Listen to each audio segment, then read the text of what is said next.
अपनी बात की शुरुआत कवि मैथिली शरण गुप्त के कुछ बातों से करेंगे।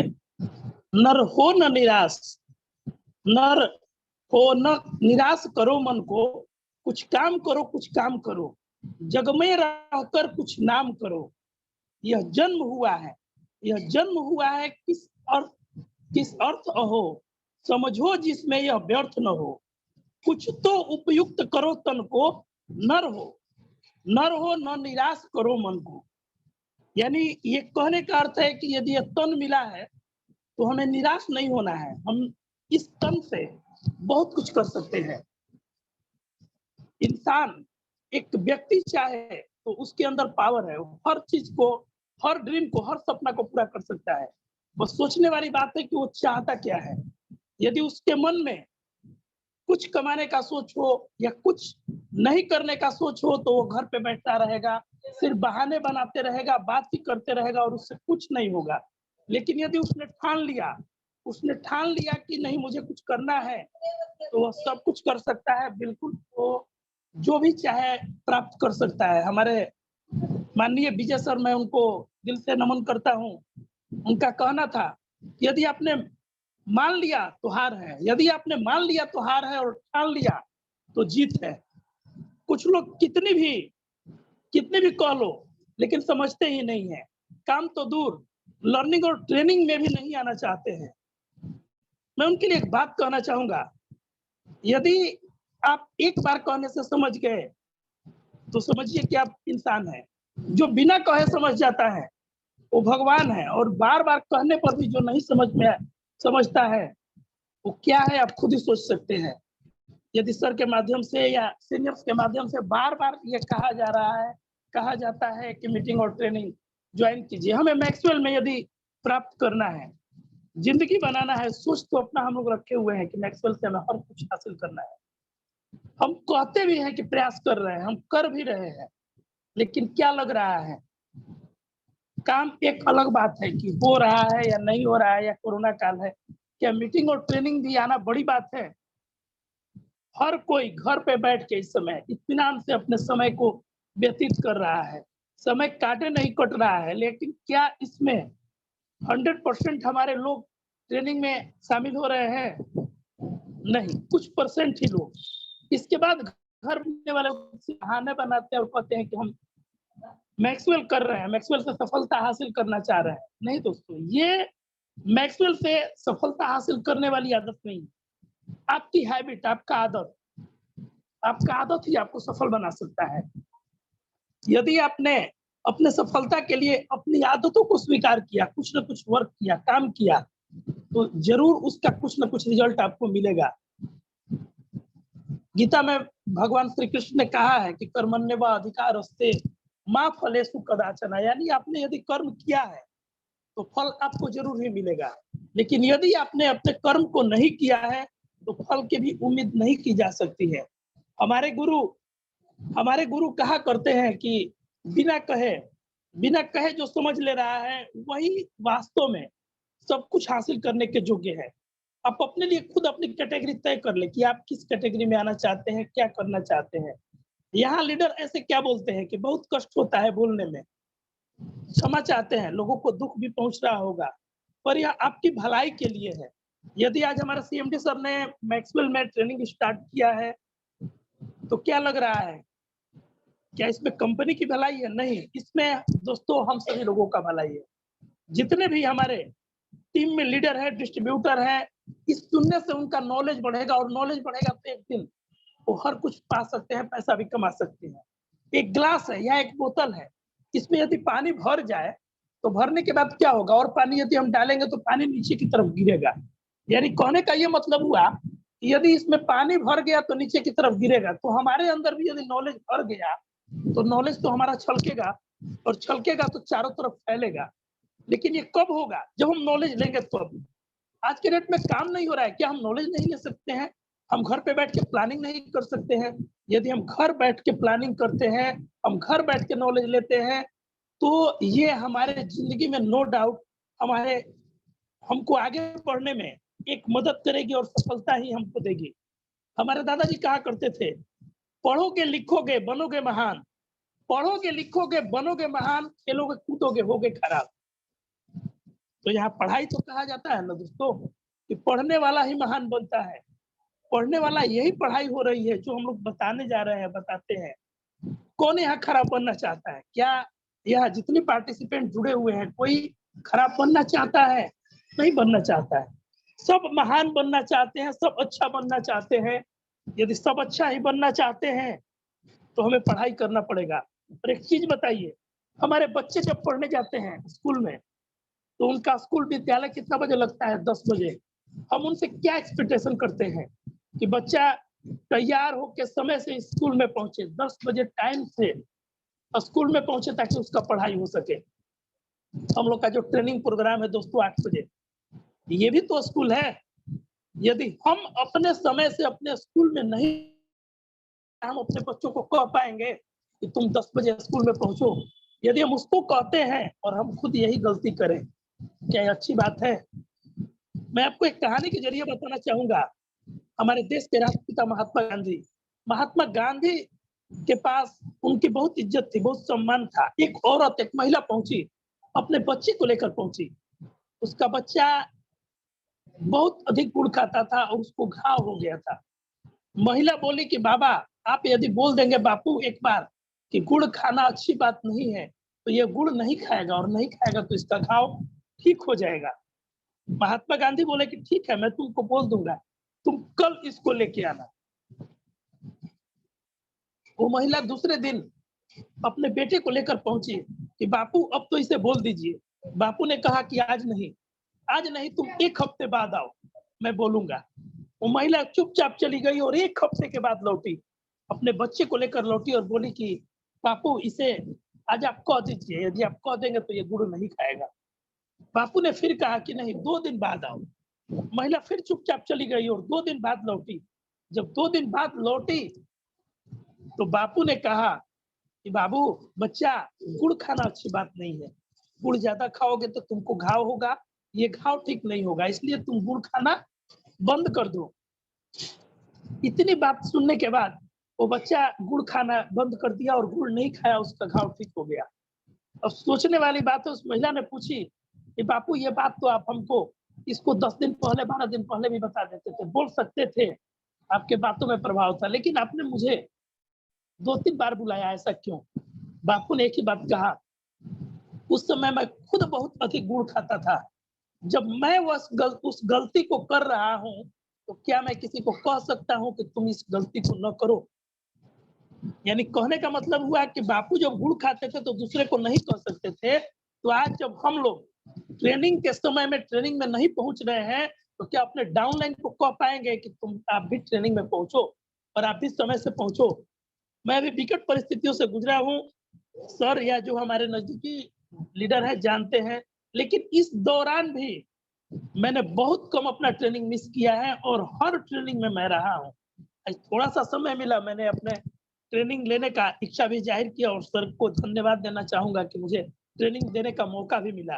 तो कहने का मतलब है कि यदि हम अपने अंदर काबिलियत रखते हैं और सच्चाई ईमानदारी से कुछ काम को करना चाहते हैं, यदि करते हैं, तो ही हम अपने डाउनलाइन को, अपने लोगों को और सबको यह कह सकते हैं कि आप भी समय से ट्रेनिंग को हासिल कीजिए, सुनिए और समय से आइए। तो ये हमें अपने अंदर ये जोश और जज्बा जगाना पड़ेगा, ये ईमानदारी हमें अपने अंदर लाना पड़ेगा।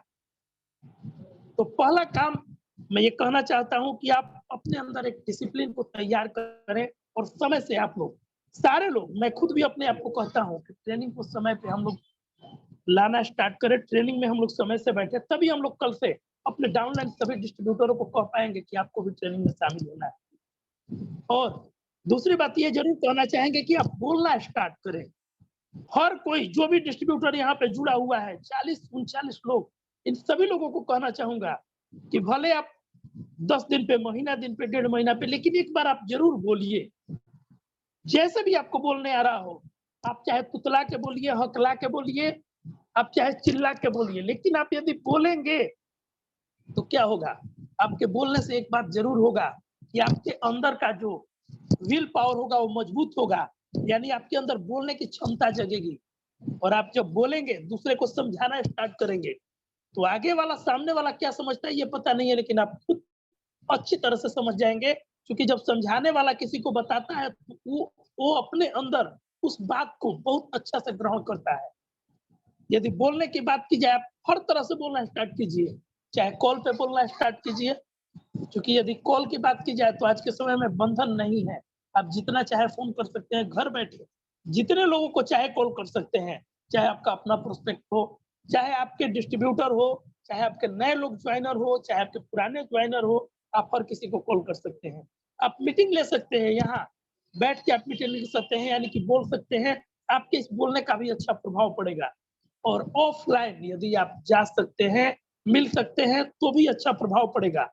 यहाँ हमें किस बात का पैसा मिलता है? बोलने का ही पैसा मिलता है। जो जितना अधिक बोलेगा, उसके पास उतना अधिक पैसा बरसेगा।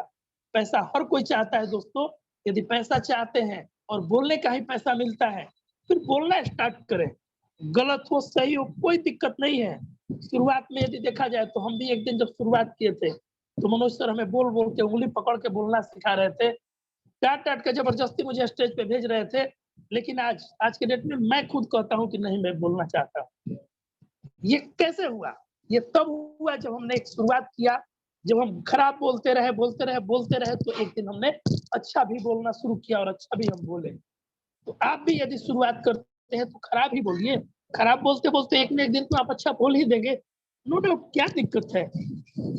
ये घर परिवार है, मैक्सवेल हमारा परिवार है। इस परिवार में यदि आप कुछ गलत भी बोल के जाएँगे, तो कोई आपको शिकवा शिकायत की नज़र से नहीं देखेगा।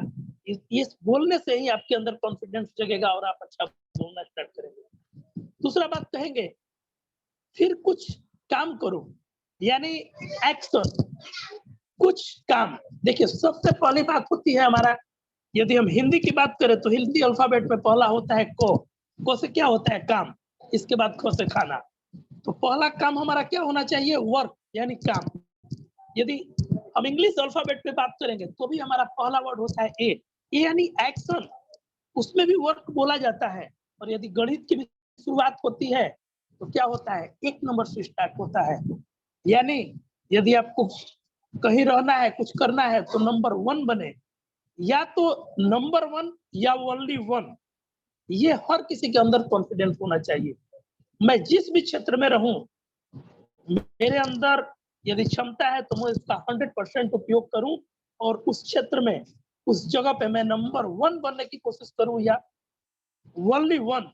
यदि मेरा ट्रेनिंग हो, मेरा प्रोग्राम हो, मेरा प्लान हो, मेरा मीटिंग हो, या सेल्समैन मैं हूँ, तो मेरा नंबर 1 स्थान होना चाहिए। यानी शुरुआत 1 से होती है कि क्या कोई 100 नंबर पे जाना चाहता है, 10 नंबर पे जाना चाहता है? नहीं, टॉप 10 यदि देखा जाए तो लोग कहाँ होते हैं? शुरुआत होता है, बच्चे जब पढ़ने जाते हैं तो हमसे कहते हैं कि नंबर 1 लाना है, 1 नंबर पे रहना है। बच्चों के लिए कहते हैं नंबर 1, और अपने लिए क्या तय करेंगे? 30 नंबर, 40 नंबर, 50 नंबर? नहीं, ओनली 1। तो यहाँ स्टार्ट द एक्शन, यानी आप एक्शन को स्टार्ट करें। कहा जाता है कि हरकत में ही बरकत है। आप हिलते-डुलते रहेंगे तो कहीं न कहीं पहुँच जाएँगे। कुछ न कुछ वर्क करते रहेंगे तो कहीं न कहीं वर्क करके पहुँच ही जाएँगे। इस कोरोना काल में भी सर के द्वारा अभी बहुत अच्छी ऑफर दी गई कल। मैं उसके लिए चाहूँगा कि सर का एक बार जोरदार तहे दिल से धन्यवाद किया जाए। इस ऑफर को क्यों लाया गया? इसलिए लाया गया कि आप यदि घर भी बैठे हैं तो कुछ न कुछ करें। आप अपने एरिया क्षेत्र में, अपने प्रखंड में, अपने गाँव में, अपने गली में भी कम से कम आप कुछ न कुछ एक्शन लाएँ। ताकि इस हरकत से आपको भी कुछ फ़ायदा मिले, आपके सेल का पावर बढ़ता रहे, कुछ आपको ऑफ़र भी दिया जा रहा है। यानी हरकत में ही बरकत है, बैठे रहोगे, सड़ जाओगे, कुछ नहीं होने वाला है।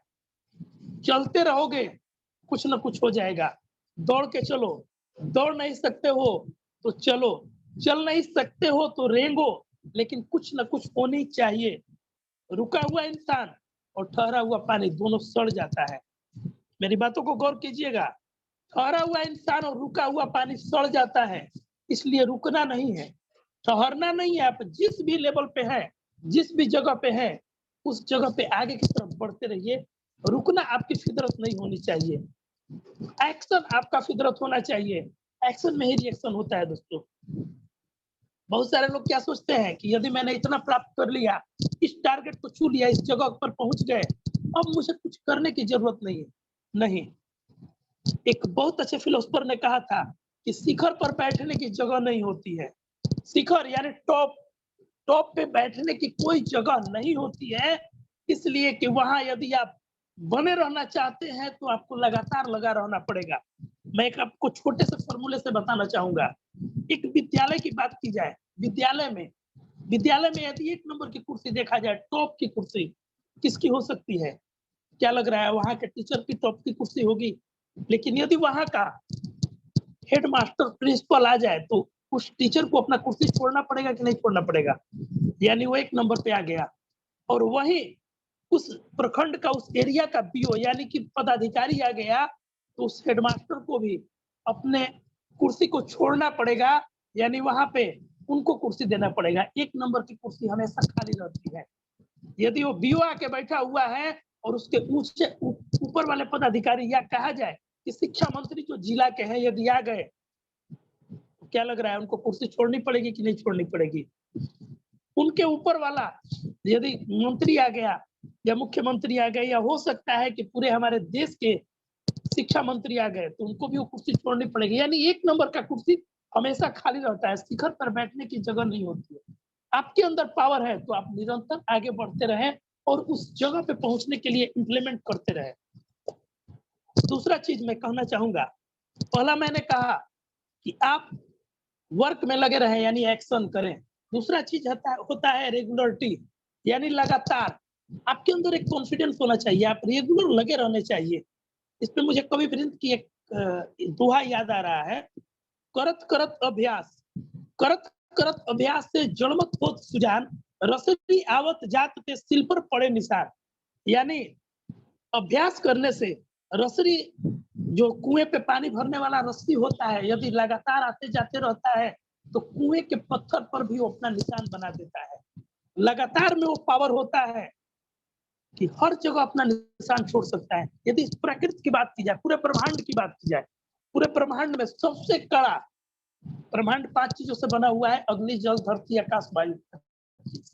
5 में यदि सबसे कड़ा हार्ड चीज देखा जाए तो क्या है? धरती, पत्थर। सबसे भारी, सबसे कड़ा टफ चीज पत्थर होता है। और सबसे मुलायम चीज क्या होता है? सबसे मुलायम चीज होता है दोस्तों पानी, जल। जल इतना मुलायम होता है कि यदि आप उसको उंगली से छू दीजिए तो उसमें सक्शन आ जाती है, यानी उससे उड़ जाता है। इतना उसके अंदर मुलायम नर्मता रहती है। लेकिन यदि एक पत्थर पे भी पानी लगातार गिरता रहे, टप टप टप लगातार गिरता रहे, क्या उस पत्थर को छेद कर देगा कि नहीं कर देगा?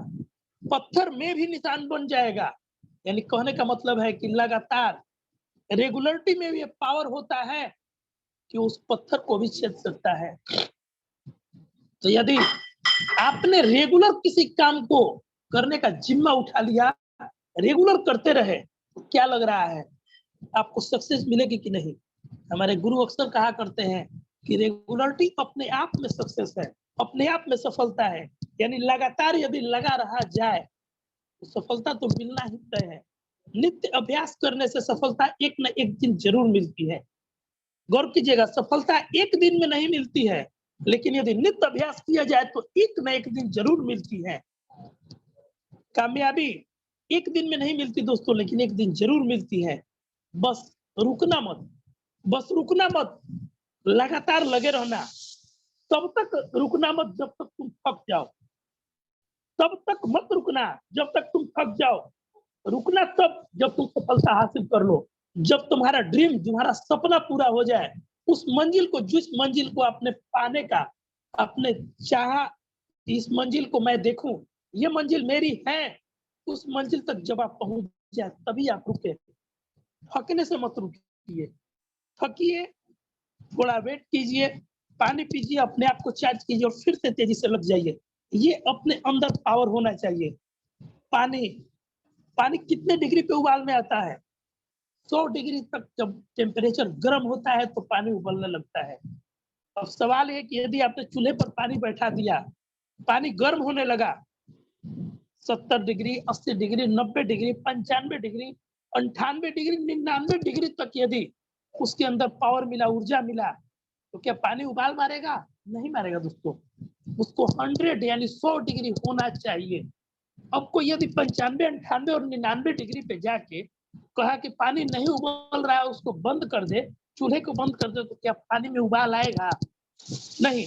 इंतजार करना पड़ेगा कि पानी 100 डिग्री तक पहुंचे, उसका टेम्परेचर 100 डिग्री तक हो जाए, तभी वो उबाल आता है। अब सवाल ये है कि क्या 100 डिग्री हो गया, उबाल आने लगा, तो बाकी का 99 डिग्री बेकार चला गया? नहीं।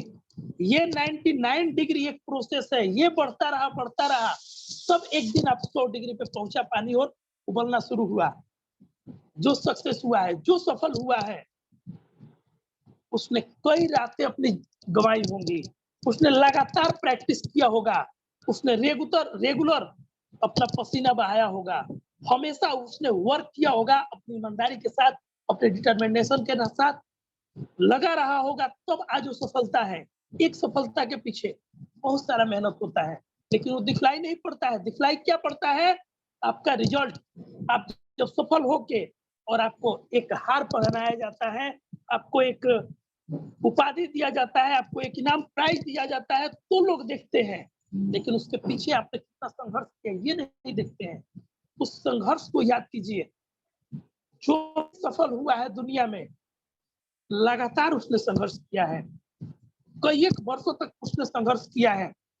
आप एक चीज सोच के देखिए, अभी हम लोग के तरफ एक चुनाव होने वाला है, पंचायती चुनाव, अभी कुछ दिन टला हुआ है। एक बात बताइए कि पंचायती चुनाव में जीतेगा सिर्फ एक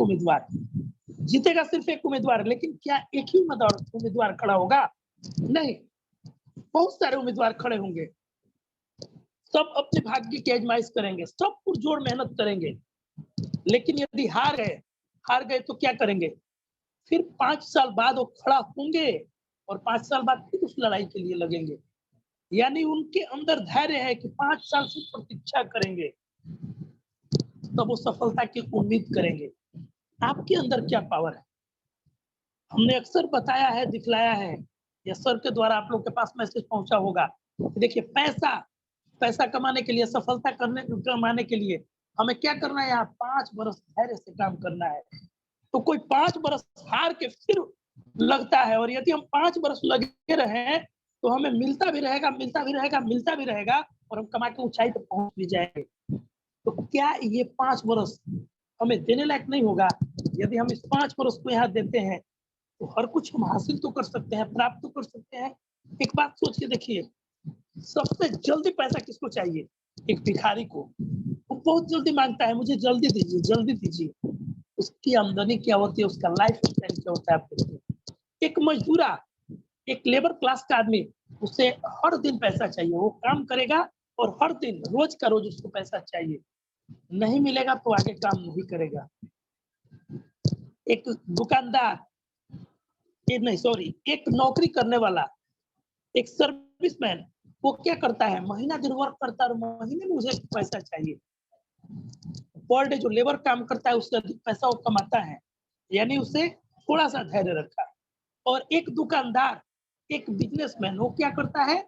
साल भर पे अपना हिसाब करता है। यदि व्यापारी का देखिएगा, दुकानदार का देखिएगा, तो 1 अप्रैल से 31 मार्च यानी 1 साल का उसका हिसाब होता है। साल में 3 महीना, 2-4 महीना उसका घाटा भी होता है, कुछ महीना उसका फायदा होता है, कुछ महीना बराबर चलता है, लेकिन वो हिसाब कब करता है? महीना में नहीं दोस्तों, साल में एक बार हिसाब करता है। और जब साल में एक बार हिसाब करता है तो उससे अधिक पैसा कमाता है। और वही यदि बात किया जाए बड़े-बड़े व्यापारी, बड़ा-बड़ा इंडस्ट्रियल या राजनेता, सरकार, इन लोगों का हिसाब क्या होता है? 5 साल पे होता है, 5 वर्षों पे होता है। और जो इनका 5 वर्षों पे हिसाब होता है, तो इनके पास उससे अधिक पैसा होता है कि नहीं होता है? आप खुद गौर करके देखिए, उनके पास अधिक पैसा होता है। तो जो जितना अधिक पैसा कमाना चाहता है, कमाने वाला होगा, उतना अधिक इंतजार उसको करना पड़ता है, उतना दिन उसको रुकना पड़ता है, यानी धैर्य के साथ रेगुलर लगा रहना पड़ता है। यदि आप बहुत अधिक पैसा कमाना चाहते हैं, बहुत अधिक, यानी कि लाखों करोड़ों अरबों कमाना चाहते हैं तो आपको 5 वर्ष धैर्य से यहाँ काम करना है। इस बिज़नेस को यदि बात की जाए तो जो 2-4 10,000 कमाने वाले होंगे वो नहीं करते हैं। लाखों नहीं, जो करोड़ों और अरबों कमाने का जिनका सपना होता है, वैसे लोग इस तरह के बिज़नेस को करते हैं और मैक्सवेल आपके लिए एक अपॉर्च्युनिटी है, एक बहुत अच्छा मौका है, अवसर है। यदि आप यहाँ से चाहें तो इस अवसर का, इस मौका का लाभ उठा सकते हैं। बस आपके अंदर ये सोच होनी चाहिए कि मुझे रेगुलरिटी लगा रहना है। यदि वर्क में हम लगातार लगे रहें, तो इस मुकाम को हासिल कर सकते हैं। तो मैं अब आपको ये कहना चाहूँगा कि आज मैंने बिना तैयारी के आपको ये ट्रेनिंग दिया है और इसी के साथ मैं अपनी बातों को विराम देना चाहूँगा और सर को मौका दूँगा। नेक्स्ट हमारा बहुत जल्द एक प्रोग्राम होगा, जिसमें सवाल और जवाब दोनों हमारे बीच रहेगा और सवाल रिया प्रकाश के, जवाब ओम प्रकाश का होगा। 3-4 दिनों के अंदर सर जिस दिन मौका दें, ये हमारा ट्रेनिंग प्रोग्राम रहेगा और इसी